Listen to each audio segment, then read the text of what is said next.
السلام عليكم، ازيكم حبايبي؟ عاملين ايه؟ يا رب تكونوا بصحة وبخير.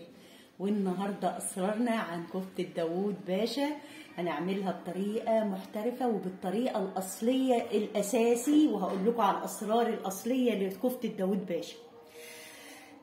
أول حاجة بنفرم اللحمة وشين، مش وش واحد، ده أول سر. تمام؟ طيب ايه التوابل والبهارات اللي بتتحط على كفتة داوود باشا؟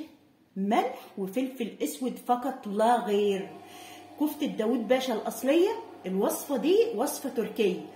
الكفتة داوود باشا الأصلية ما بتحطش عليها بصل، ما بتحطش على اللحمة بصل يا جماعة.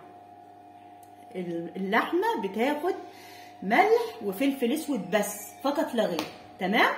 طيب تاني سر هو ان احنا بعد ما بنكورها، بعد ما بنعجنها كويس قوي قوي قوي بالملح والفلفل الاسود ونعجنها كويس ونخليها مفتله، نبدا نكورها ونحطها في دقيق. ليه بنحطها في دقيق او نعفرها بشويه دقيق؟ ليه؟ ايه سبب؟ ايه السر يعني في حبه الدقيق دول؟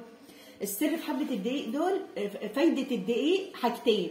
اول حاجه هيمنع نزول المواد الدهنيه اللي في اللحمه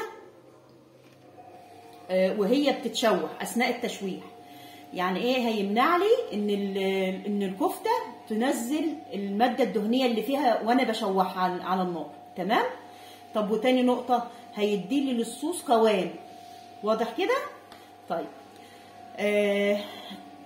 تالت سر هو ان الصوص بتاعها ما بيتعملش بالبصل، بيتعمل بالثوم بس، وبننكهه بشويه ملح وشويه فلفل اسود وشويه كمون فقط لا غير. بس دي وصفه داوود باشا الاصليه. احنا بقى يعني ساعات بنزود بصل، ساعات بنزود فلفل حامي، دي بقى بتبقى اضافات من عندنا احنا، لكن الوصفه الاصليه زي ما قلت. يا رب اكون فدتكم. ما تنسوش تعملوا لي لايك وشير وسبسكرايب، والسلام عليكم ورحمه الله وبركاته.